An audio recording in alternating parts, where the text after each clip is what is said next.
আমার অসুস্থতার খবর পায় অবশ্যই আমারে দেখতে আসবে। আর এই সুযোগে আমি আমার প্ল্যান কাজে লাগাবো।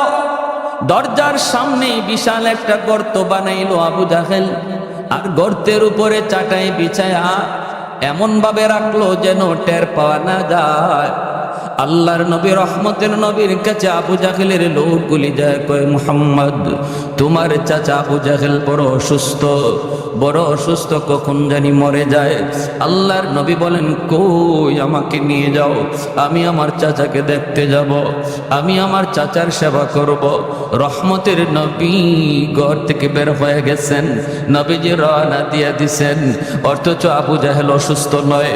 আবু জাহেল ভালো মানুষ, সুস্থ মানুষ, ভান ধরছে অসুস্থতার। উদ্দেশ্য হলো গর্তে ফালায়া মায়ার নবীকে খতম করা। নাউজুবিল্লাহ। নবী জানে না এই খবর, জানেন কে? আরেকটু জোরে বলেন, জানেন কে? গায়েবের খবর জানে কে? আল্লাহ নবী রহমতের নবীকে আল্লাহ যদি জানায় নবী জানে, নতুবা নবী জানে না, ঠিক কিনা? নবীজি বের হয়ে গেছেন, নবী জানেন না, কারণ আল্লাহ জানাই নাই। এজন্য নবী বের হয়েছেন আবু জাহেলের সেবা করার জন্য। সামনের দিকে আগাইতেছেন। আল্লাহ পাক রব্বুল আলামিন জিব্রাইল আমিনকে কই, জিব্রাইল তাড়াতাড়ি করে আমার বন্ধুর কাছে যাও। আমার বন্ধু তো উদার দিলের মানুষ, কখনো দুশ্মনের দুশ্মনী মনে রাখে না। আমার বন্ধু তো উদার দিলের মানুষ, কারণ আমার বন্ধুকে তো আমি রহমত বানায় পাঠাইছি। দুশ্মনের দুশ্মনী আমার বন্ধু ইয়াদ রাখে না। আর কিছুক্ষণ গেলেই তো আমার বন্ধু গর্তে পড়ে যাবে। আবু জাহেল গর্তে ফালায় আমার বন্ধুরে খতম করতে চায়। জিব্রাইল তাড়াতাড়ি করে যাও, কারণ আমি আল্লাহ বদর যুদ্ধের পরে বন্ধুর বডিগার্ড সব বিদায় দিয়া আমি আল্লাহ নিজে তার পাহারাদার হয়ে গেছি। নবীজির পাহারাদার কে? আর একটু জোরে বলেন, কে? আল্লাহু ইয়াসিমুকা মিনান নাস। আল্লাহ বলেন, বন্ধু কোনো পাহারাদার লাগবে না, আজ থেকে আমি আল্লাহ পাহারাদার। সুবহানাল্লাহ। আজ থেকে আমি আল্লাহ তোমার পাহারাদার। মায়ার নবী, দয়ার নবী, রহমতের নবী হাঁটতেছেন। অল্প কয়েকটা কদম দিলেই নবীজি গর্তে পড়ে যাবেন। হঠাৎ করে জিব্রাইল আমিন হাজির। আবু জাহেলের বন্ধুগুলি এরা দেখে না, নবী তো দেখেছেন। নবীর কানে কানে এসে জিব্রাইল কয়, নবী গো, আর সামনে কদম দিয়েন না। আল্লাহু আকবার। যেখানে আছেন থেমে যান, থেমে যান। আবু জাহেল অসুস্থ নয় গো নবী। আল্লাহ নবী বলতেছেন, কও কি জিব্রাইল? বলে, হা। আবু জাহেল অসুস্থ নয় গো নবী, আপনার খতম করার জন্য গর্ত বানায় রাখছি, আর কয়েকটা কদম দিলে আপনি গর্তে পড়ে যাবেন। অসুস্থ মানুষের বান্দরে বিছানায় পড়ে আছে। আল্লাহ পাক আমাকে তরি করে পাঠাইছে, যাও আমার বন্ধুকে যায় বলো আমি আল্লাহর আদেশ, বন্ধু যেন এখান থেকে রিটার্ন আবার বাড়ি চলে যায়। মায়ার নবী, দয়ার নবী এখান থেকে আর কথা না বলে ব্যাক করে। আবু জাহেলের লোকগুলি কয়, মুহাম্মদ যাবা না? নবী কয়, না না, আমি যাব না। কেন? নবী কোনো কথা বলেন না, চলে গেলেন। কলিজার ভিতরে ব্যথা। আমি আমার চাচাকে বড় দিল নিয়ে, উদার মন নিয়ে দেখতে আসলাম, আমার চাচা বুঝি আমাকে হত্যা করতে চায়। চাচা বুঝি আমাকে হত্যা করতে চায়, আমার ক্ষতি করতে চায়। নবীজি রিটার্ন চলে গেলেন। আবু জাহেলের লোকগুলি দৌড়ায় আবু জাহেলের কাছে গেল, যা বলতেছে, উস্তাদ আর ঘুমায় থাকা লাগবে না, ঘুম থেকে উঠে যাও। কেন? কয় তোমার ভাতিজা আসে নাই। কস কি তোরা? বলে, হ আসে নাই।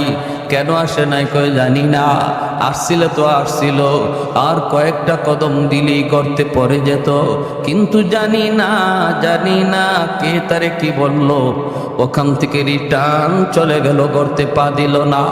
আবু জাহেল লাফ দিয়ে উঠছে ঘুম থেকে, কই রে আমার বাতিজা কই? কই আবু জাহেল দৌড় দিছে, দৌড় দিতে যাইয়া নিজেরই খবর নাই, গর্ত বানায় রাখছে, নিজের গর্তে নিজে যাইয়া দপাস করা পড়ছে। কার জন্য কি বানাও? হ্যাঁ, অন্যের ক্ষতি করার জন্য যে যা করো, এই ক্ষতিতে নিজেরই পড়া লাগে, ঠিক কিনা? আল্লাহ নবীকে যে গর্তে ফালাইয়া হত্যা করতে চেয়েছিল, এই গর্তে নবী পড়লেন না, যে বানাইছিল হে নিজেই পড়ল, ঠিক কিনা? তাহলে আমরাও কি মানুষের ক্ষতির জন্য কোনো ফাঁক বানাবো? মনে রাখবেন, ভালো করে ইয়াদ রাখবেন, চিরন্তন সত্য, যে যার জন্য ফাঁক বানাইবা, এটা তার জন্য না, নিজের জন্যই বানাও, এটা নিজের জন্যই বানাও। আল্লাহ নবী তার হাদিস শরীফে বলেন, যে মানুষটা মানুষের মন্দ গায়, মানুষের দুশ্চর্চা করে, আল্লাহ তারে এই দোষী না বানাইয়া তারে মরণই দিবে না। তুমি যার দুশ্চর্চা করো, এই দোষে তোমারে দোষী না বানাইয়া আল্লাহ তোমার মৌত দিবেন।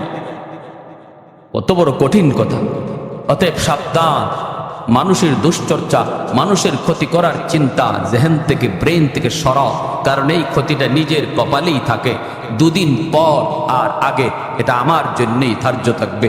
আল্লাহ নবী তো চলে গেলেন, আবু জাহেল দৌড় দিল ভাতিজা কইয়া, নিজেরই হুঁশ নাই, গর্তে পড়ে গেল। গর্তে পড়া মাত্রই আল্লাহ পাক গর্তকে নির্দেশ করে, এর গর্ত একটু ভালো করে বলো, তোমার খালিক আর মালিককে? গর্ত কয় মালিক, তুমি তো খালিক। জাননি তোমার পেটে কে পড়ছে? আমার দুশ্মন, আমার বন্ধুর দুশ্মন। তুমি যতটুকু গভীর ছিলা, দুশ্মন লইয়া আরো গভীর হয়ে যা। হুকুম মানবে কার? কার হুকুম মানবে? আল্লাহর হুকুম। মুসা নবী পার হয়ে গেলেন ঠিকই, ফেরাউন দলবল লইয়া নদীর মাঝখানে গেল। আল্লাহ বলে, এরে নীল দরিয়ার পানি, বলতো দেখি কার হুকুমে চলো? আল্লাহ তোমার হুকুমে। কি করা লাগবে শুধু বলো। আল্লাহ বলে, মুসা পার হইছে, তুমি রাস্তা করে দিছো, এখন দুশ্মন তোমার মাঝখানে, আর রাস্তা নয়, পানি মিলে যাও। সাথে সাথে দরিয়ার পানি মিলে গেল, আর ফেরাউন তার দলে বলে ডুবে মরল।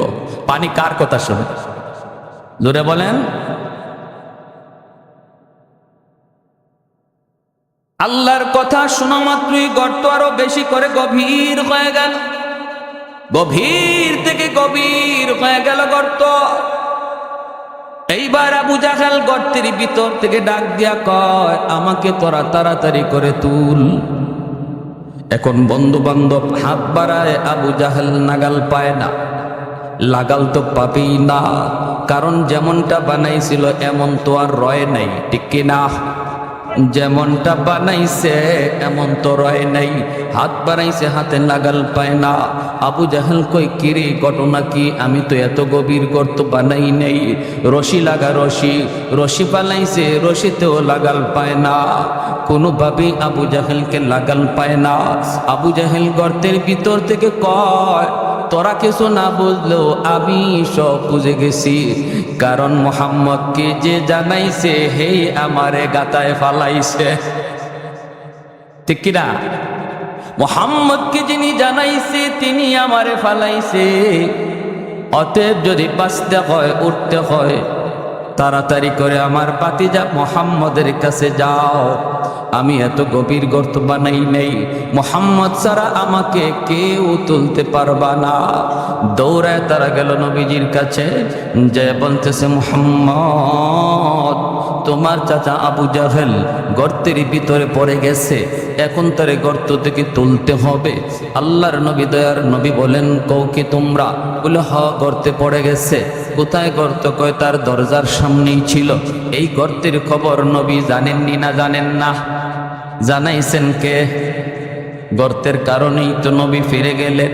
আল্লাহর নবী বলেন, কও কি তোমরা চাচা নিজেই বুঝি গর্তে পড়ে গেছে? বলে হ, তুমি যে হাত বাড়াইতে হবে, তোমার সাহায্যের প্রয়োজন। জাবানি জাবানি। আল্লাহর নবী রহমতের নবী, কারণ দয়ার নবী রহমত।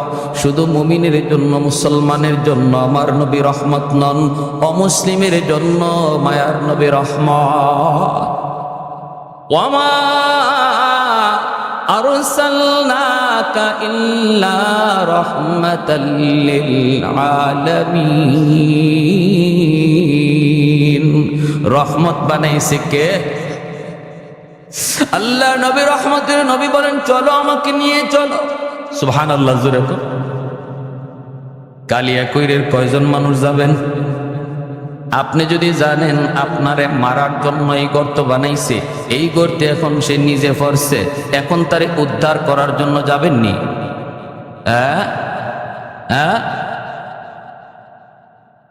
আরো কি কইমু? কামের কাম হইছে, ওর কাম এটার যোগ্য ছিল, ও কবরে গেছে ভালো হইছে, এখন উপর থেকে মাটি দিয়া লাও, ঠিক না? ও কবরে গেছে ভালো হয়েছে, ওর এখানেই যাওয়া দরকার, এখন উপর থেকে মাটি দিয়ে লাও, তেতো কাম সারে। আমরা হইলে এই কথা বলতাম। ওয়া ইন্নাকা লাআলা খুলুকিন আযীম। আল্লাহু আকবার। আল্লাহ বলেন, বন্ধু আমি তোমাকে খুলুকে আযীমের অধিকারী বানাইছি। খুলুকে আযীম কাকে বলে? কেউ যদি খারাপ আচরণ করে, খারাপের বদলা খারাপ দিয়ে দেয় না, বরং খারাপের বদলাটা ভালো দিয়ে দেয়, আবার তার জন্য আল্লাহর কাছে হেদায়েতের দোয়াও করে। সুবহানাল্লাহ। লাউ কানা মূসা হাইয়ান লাত্তাবা'নি। নবী বলেন, উম্মতের দল, আজ যদি মূসা নবী দুনিয়ায় থাকতেন, আমি নবীকে তিনি ফলো করতেন। নবী বলেন, যদি আজকে আগেকার নবীও দুনিয়ায় থাকতো, নবীও আমি নবীকে ফলো করত। অথচ আজকে মুসলমান, তুমি আজকে ইহুদিদের ফলো করো। ইহুদিরা যেই নবীর নবী মানে, আমার নবী বলেন এই নবী থাকলেও তোমার আমার নবীকে ফলো করে চলতো। সুবহানাল্লাহ। তুমি আজকে খ্রিস্টানদেরকে ফলো করে রে যুবক, কলিজায় ব্যথা, কোথায় রাখি যন্ত্রণা, কোথায় রাখি দুঃখ। আজকে খ্রিস্টানদেরকে তুমি ফলো করো, খ্রিস্টানরা যারে নবী কয় ঈসা নবী। আমার নবী বলেন, ঈসা নবীও যদি আজকে দুনিয়ায় থাকতেন, ওই নবীও নিজের মতো চলতেন না, তোমার আমার নবীর ফলো করে চলতেন। আর তুমি কারে ফলো করো? তুমি কারে ফলো করো? তুমি কারে ফলো করো? আজকে মুসলমানের ঘরে যদি আমার নবীর আদর্শ থাকতো, মুসলমানের সিরতে সুরতে লেবাসে লুবাসে আখলাকে আচরণে যদি আমার নবীর আদর্শ থাকতো, মুসলমান এত অশান্তির আগুনে জ্বলতো না, ঘরে অশান্তি থাকতো না, সমাজও অশান্তি থাকতো না, দেশও অশান্তি থাকতো না। আল্লাহর নবী রহমতের নবী, তিনি তো বের হয়ে গেছেন। ভালো করে নবী জানেন, আবু জাহেল এই করতো, নবীকে মারার জন্য বানাইছিল। এরপরও মায়ার নবী বের হয়ে গেছেন, নবীজি চলতেছেন, আল্লাহ বাধা দেয় না, আল্লাহ পাক রব্বুল আলামিন বাধা দেয় না, কারণ আল্লাহ তো নবীকে রহমত বানায় পাঠাইছেন। নবীজি গর্তের কিনারে আইসা আবু জাহেলকে ডাক দিলেন, চাচা খবর কি? আবু জাহেল গর্তের ভিতর থেকে আওয়াজ দিয়া কয়, বাতিজা খবর তো নিজের চোখেই তুমি দেখতেছ। আল্লাহর নবী বলে, চাচা এখন কি করা লাগবে বলো? আবু জাহেল কয়, বাতিজা বিশ্বাস কর বাতিজা, আমি তোমাকে মারার জন্য এত গভীর গর্ত বানাই নেই, এত গভীর বানাইছি না। এখন আমি পড়ার পরে যদ্দূর বুঝতেছি গভীর, এ বাতিজা আমি সব বুঝে গেছি। কে তোমারে সব জানাইছে? কে আমাকে গভীরে ফালাইছে? বাতিজারে আমার বিশ্বাস হয়ে গেছে, মুই ফালাইয়া তুলতে পারবে না, রশি লাগাইয়া তুলতে পারবে না। তুমি যদি তোমার হাত না বাড়াও, আমাকে তুলবার ক্ষমতা কারো নাই।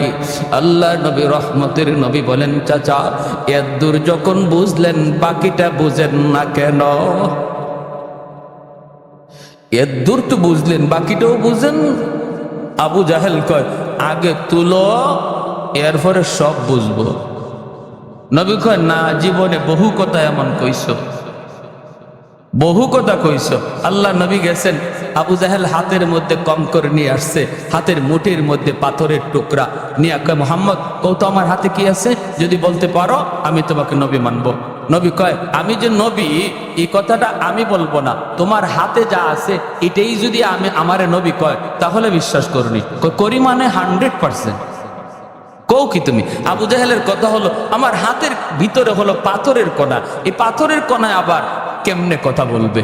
যেই মাত্র নবী কইছে তোমার হাতে যা আছে এগুলাই যদি আমারে নবী কয় মানো, কয় মানি, সাথে সাথে পাথরের কণার জবান আল্লাহ খুলে দিলেন। আমার বাইরা বন্ধুরা, যুবক, সাথে সাথে পাথরের কণার জবান খুলে গেল। আশহাদু আল্লা ইলাহা ইল্লাল্লাহ ওয়া আশহাদু আন্না মুহাম্মাদার রাসূলুল্লাহ। আল্লাহু আকবার। কালেমার আওয়াজ বের হয়ে গেল হাতের ভিতর থেকে, পাথরের কোণা থেকে আওয়াজ বের হয়ে গেল আল্লাহ আমার এক, নবী আমার মুহাম্মাদুর রাসূলুল্লাহ। সাথে সাথে আবু জাহেল কয় কি হায় হায়, আমার কাছে যেটা আছে এটাও দি মুহাম্মদের কথা কয়, আমারে কয় না। হাত থেকে এইভাবে উঁচু করে দূরে নিক্ষেপ করে ফেলা দেয় আর কয় মুহাম্মদ তুমি এত বড় জাদুকর, নাউজুবিল্লাহ, জোরে কর, তুমি এত বড় জাদুকর, আমার হাতের মধ্যেও তুমি জাদু চালায় দিতে পারলা। ওরে মুহাম্মদ, তোমার জাদু চলে জমিনে, এবার তুমি দেখি একটু পারো তো আসমানে তুমি কিছু দেখাইতে পারো কিনা? কারণ যদি জাদু হয় শুধু জমিনে চলে, আসমানে জাদু চলে না, এটা নিয়ে তুমি কিছু পারো দেখাও, তাহলে আমি কালেমা পড়ে মুসলমান হয়ে যাব। আল্লাহর নবী বলেন চাচা যান, চাঁদের উপরও যদি আমার কৃতিত্ব চলে, আমার পাওয়ার চলে, আমার ক্ষমতা চলে, তবে কি তুমি মানবা? কয় অবশ্যই, কারণ চাঁদ নিয়া জাদু করার ক্ষমতা কারো নাই। সাথে সাথে দয়ার নবী মায়ের নবী কয় মালিক, চাঁদের উপরে ওরা দেখতে চায় আমার মুজিজা। আল্লাহ বলে বন্ধু শাহাদত আঙ্গুল দিয়া চাঁদকে ইশারা করো, ইশারা করা তোমার কাম, আর চাঁদকে দ্বিখণ্ডিত করে দেওয়া আমি আল্লাহর কাম। মুহূর্তের ভিতরে চাঁদ দ্বিখণ্ডিত হয়ে গেল। এত কিছু দেখার পরও আবু জাহেলের কপালে হেদায়াত নাই রে যুবক, হেদায়েত নাই। আমাদের সমাজেও কিছু মানুষ আছে, এমন কিছু যুবক আছে, ওলামায়ে কেরাম কত করে বুঝায়, দাওয়াত ও তাবলীগ ওয়ালারা তারে কত করে বুঝায়, এরপরও বুঝ মানে না। কত সুযোগ পাইলো, এরপরও সুযোগ কাজে লাগে না রে যুবক। এর নাম হলো কপাল পোড়া। খাতামাল্লাহু আলা কুলুবিহিম ওয়া আলা সামঈহিম ওয়া আলা আবসারিহিম গিশাওয়া। না, এমনটা হওয়া যাবে না। ভাইরের নাম কপাল পোড়া আবু জাহেল, হেদায়েত কপালে নাই। নবী বলেন চাচা যান, না এমন কথা বললে হবে না। উঠার পরে তুমি কালেমা পড়বা, গ্যারান্টি কি? ওখান থেকে তুমি কালেমা পড়ো।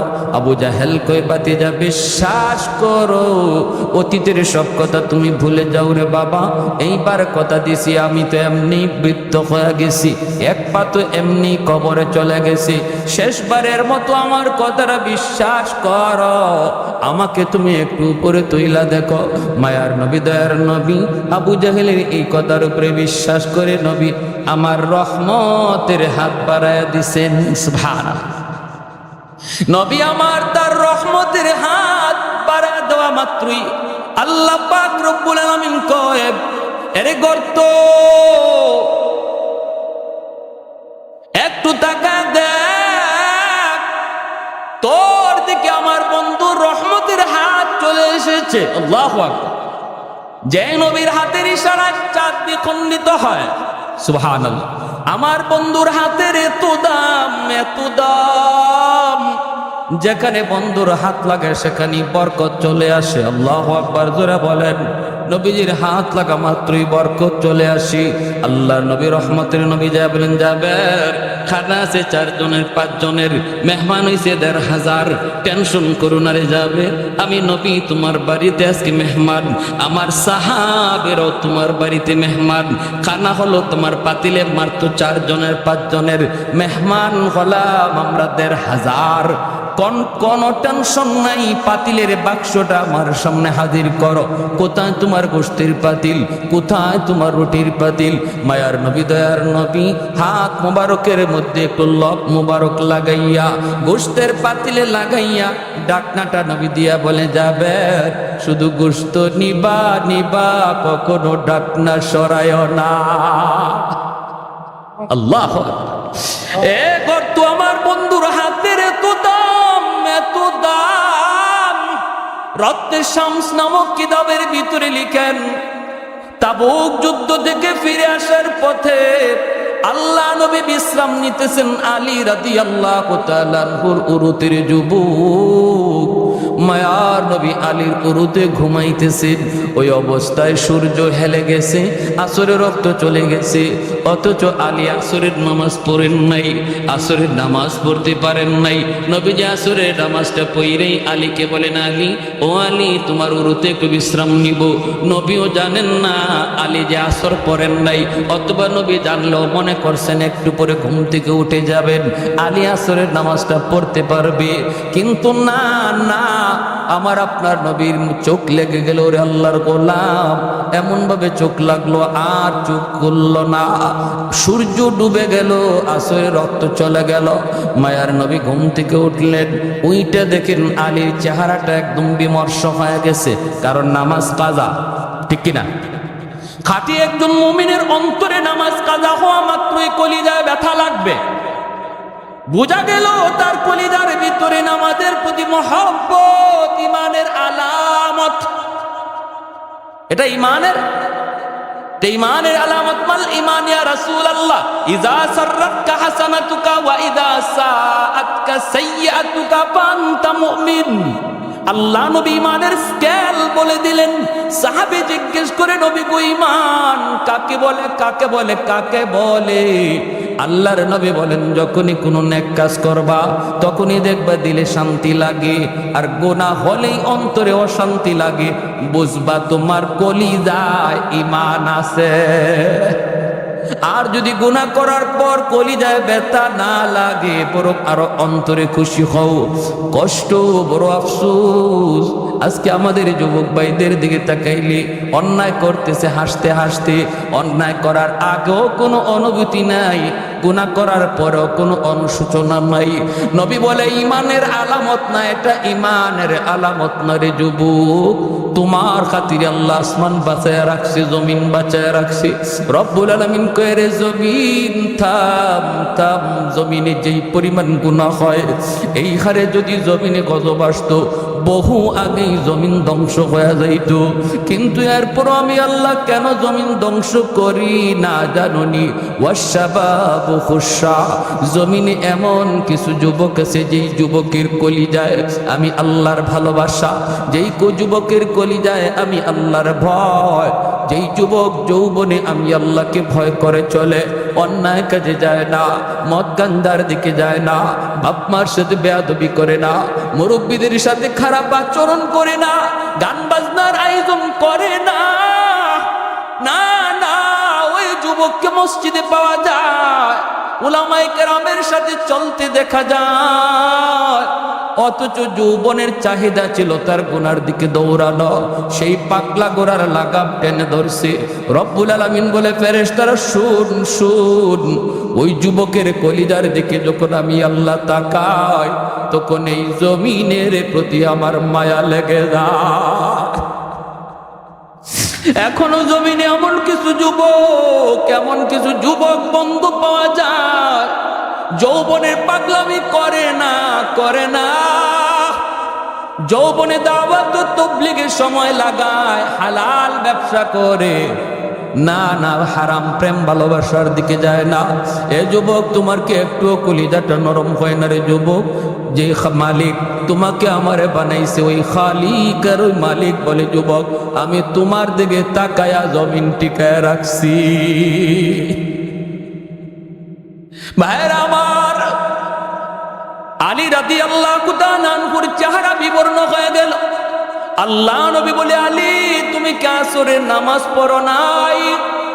আলী বলেন, ইয়া রাসূলুল্লাহ নামাজ পড়তে পারি নাই। নবী বলে, কেন? আমাকে তুমি ডাক দিলা না কেন, জাগাইলা না কেন? আলী কয়, নবী গো কলিজায় জিজ্ঞেস করেছিলাম, এ আলীর কলিজা বল, তুই কি নামাজের জন্য তুই নবীরে ডাক দিবি নাকি নবীরে ঘুমাইতে দিবি? কি করবে তুই বল। কিন্তু আমার মন বলে না রে আলী, নামাজ কাজা হয়ে যায় তোর হয়ে যাক, তবুও রহমতের নবীর ঘুম ভাঙ্গাইস না। মায়ার নবীর ঘুম ভাঙ্গাবি না, মায়ার নবীর ঘুম তুই ভাঙ্গাবি না রে, নামাজ তোর কাজা হয়ে যায় হয়ে যাক। এই কথা বলতেই আল্লাহ নবী হাত উঠায় দিছে আসমানের মালিকের দিকে। ওগো মালিক, আমার আলী আজকে আসরের নামাজ পড়তে পারে নাই, নিজের কারণে নয়, আমি নবীর কারণে, তোমার বন্ধুর কারণে। ও মালিক, আমি হাত উঁচায় রাখলাম, এই হাত জমিনে আর নামাবো গো না গো। ডুবন্ত সূর্য আবার তুমি আকাশে উঠায় দাও, যেন আলী আসরের নামাজ ঠিক টাইমে পড়তে পারে। রদ্দ শামস নামক কিতাবের ভিতরে লিখেন, নবীর হাত এখনো নামান নাই। ওই হাত উপরে থাকতে থাকতে মালিক সূর্যকে ডাক দেয়, সূর্য আমার বন্ধুর ওই হাত এখন উপরে, যে হাতের উসিলায় আমি তোরে বানাইছি, আমার বন্ধুর আবদার উঠে যা। সাথে সাথে সূর্য আকাশে উঠে আসলো, সূর্য আবার আকাশে উঠে আসলো। ডুবে যাওয়া সূর্য নবীর হাতের উসিলায় আবার উঠে গেল। আল্লাহু আকবার। আলী ঠিক টাইমে নামাজ পড়লেন। ওই নবী যখন হাত বাড়ায় গর্তের দিকে, আল্লাহ কয়ে, রে গর্ত, আমার বন্ধুর হাত চলে এসেছে, এখন আর রশি নয়, মুই নয়, অন্য কোনো মানুষের হাতও নয়, আমার বন্ধুর হাত তোর ভিতরে চলে এসেছে, আর দেরি করবি না। আবু জাহেলকে উপরে উঠায় দে, লিফটের মতো মাটি আবু জাহেলকে উপরে উঠায় দিছে, আর আমার আপনার নবীর হাত ধরছে, নবীজি টান দিয়া তার উপরে উঠায় নিছে। कौनैन मुख्तार खुदा तुमको बनाया, कौनैन मुख्तार खुदा तुमको बनाया, उम्मत का निगाहबान खुदा तुमको बनाया, उम्मत का निगाहबान खुदा तुमको बनाया। मौला मेरा आका मेरा रहमत की नबी है, तजदार मदीना है तो माहे अरबी है, तजदार मदीना है तो माहे अरबी है।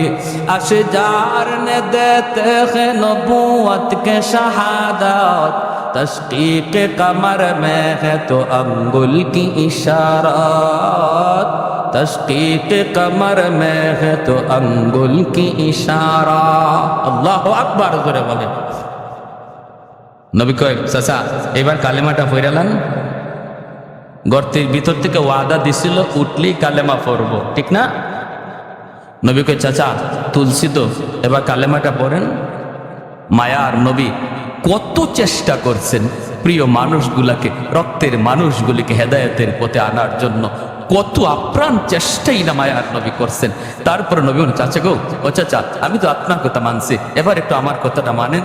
আবু জাহল কয়, বাতিজা রে, তুমি যে অত বড় জাদুকর আগে জানি না। কপালে কি নাই? কি নাই? ইন্নাকা লা তাহদি মান আহবাবতা ওয়ালাকিন্নাল্লাহা ইয়াহদি মান ইয়াশা। আল্লাহকে বন্ধু, হেদায়েত এটা কোনো মানুষের হাতে আমি রাখছি না, এটা শুধু আমার হাতে। তোমার কাম দাওয়াত দেওয়া, কে নিব আর কে নিব না এটা জানি আমি আল্লাহ। উলামায়ে কেরামের কাম হলো ওয়াজ শোনানো, উলামায়ে কেরামের কাজ হলো হক বাতিলের পরিচয় জানানো, উলামায়ে কেরামের কাজ হলো আলো অন্ধকারের পরিচয় শোনায়া দেওয়া, জানায়া দেওয়া। মানবে কে আর মানবে না কে, এটা কার হাতে? আমাদের দায়িত্ব লাস্তা আলাইহিম বিমুসাইতির, দারোগা নয়, পিটানো আমাদের দায়িত্ব নয়, জোর করো আমাদের দায়িত্ব নয়। আমাদের দায়িত্ব শুধু শোনায় দেওয়া, ভালো অন্ধকার পরিচয় শোনায় দেওয়া, যে দায়িত্ব মায়ার নবীর ছিল। উলামায়ে কেরাম সেই দায়িত্ব নিয়ে মাঠে ময়দানে কাজ করে, কিন্তু কারা আসবে আর কারা আসবে না সেটা কার হাতে?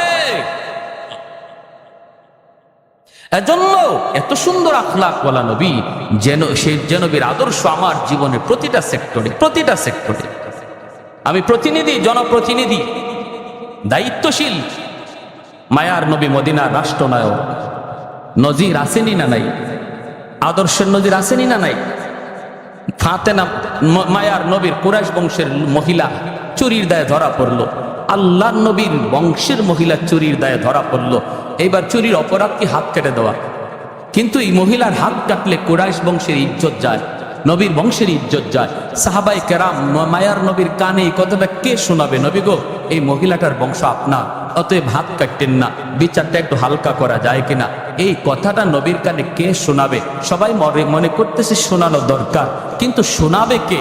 কেউ এই দায়িত্ব নেয় না। আবু বকর সিদ্দিককে বলা হয়, সিদ্দিক আপনি যান, আপনি নবীর হিজরতের সাথী। সিদ্দিক আকবর বলে, আমাকে সব করতে বলো, এটা পারবো না, কারণ এটা পারবো না। হযরত ওমরকে বলে, ওমর যাও। ওমর বলে, আমি সব পারবো, এটা পারবো না। উসমান বলে, আমি পারবো না। আলী বলে, আমি পারবো না। কেউ বলে, আমি পারবো না। শেষ পর্যন্ত সাহাবীরা সিদ্ধান্ত নেয়, একটা ছোট বাচ্চা নিপাও দেখো, যে বাচ্চাটারে মায়ার নবী মায়া করে, অনেক আদর করে, আর তারে আমরা মুখস্থ করাইয়া কথাটা পাঠাই।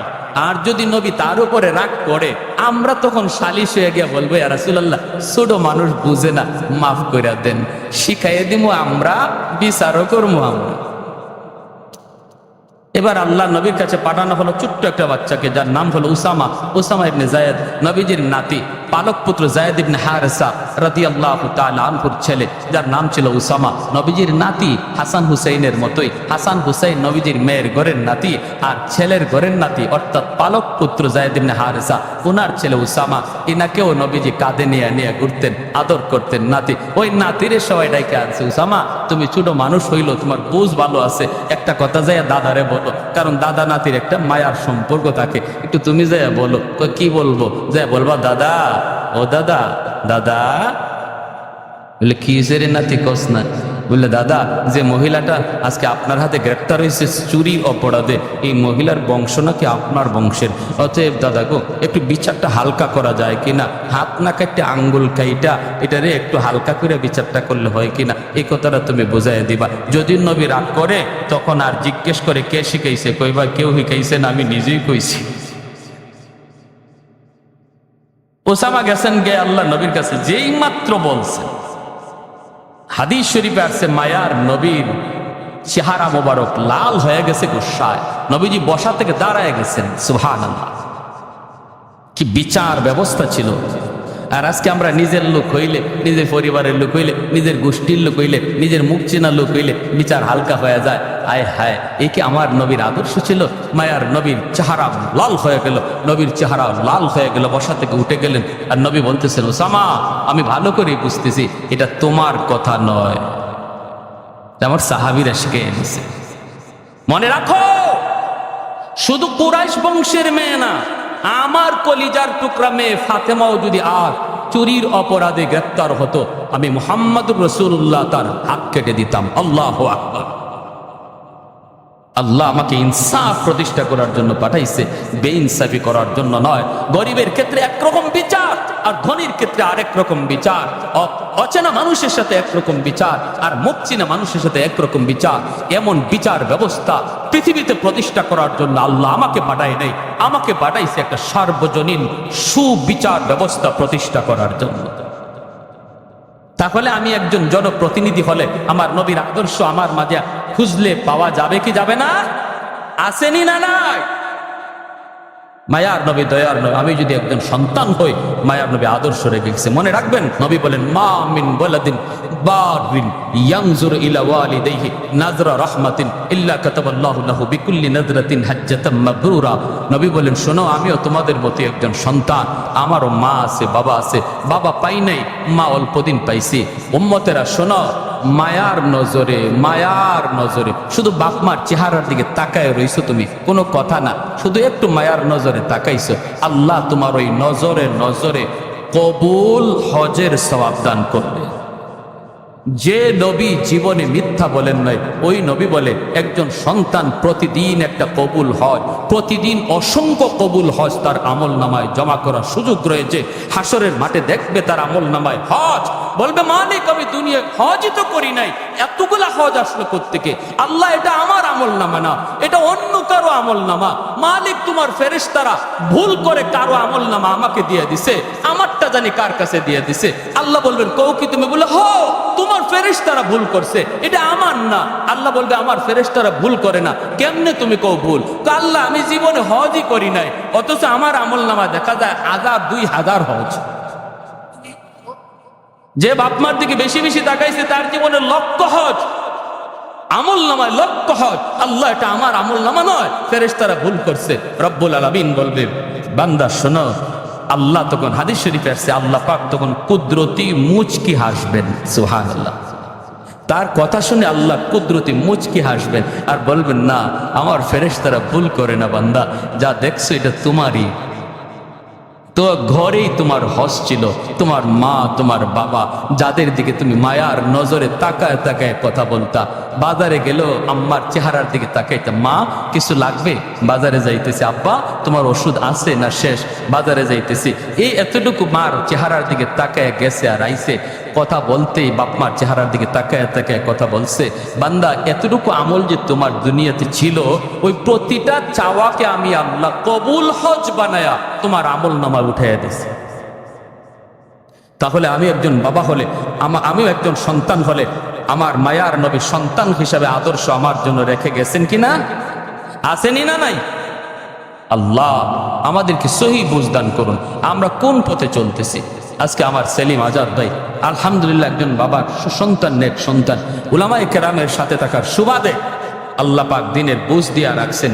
বুঝেন বাপমার জন্য কি করতে হবে, কোনটা চাইতে হবে, কিভাবে আল্লাহর কাছে চাইলে আল্লাহ পাক সেটা কবুল করে, এগুলো বুঝেন। উলামায়ে কেরামের সাথে থাকার কারণে আমরা উলামায়ে কেরামের সাথে সময় দেব, তাদের কাছ থেকে দিনের পথগুলো বুঝে নিব। কারণ আমার সর্বক্ষেত্রে আমার নবীর আদর্শ রয়েছে, যে আদর্শের দ্বারা আমার গোটা জীবনটারে আমি এবাদতের ভিতরে ঢুকাইতে পারি, গোটা জীবনটারে এবাদতে ঢুকাইতে পারি। প্যারে হাজিরিন, আসুন আমরা সবাই প্রত্যেকে মায়ার নবীর প্রতিটা আদর্শকে, আমি যে সেক্টরে আছি এই সেক্টরে আমার নবীর আদর্শটা কি, এটা আলেমদের কাছে যাইয়া বুঝি, জানি, আমল করি। পারবো না ইনশাল্লাহ? ব্যবসায়ী ভাইরা এখানে আছেন, ব্যবসার ক্ষেত্রে আমার নবীর আদর্শ আছে, আলেমদের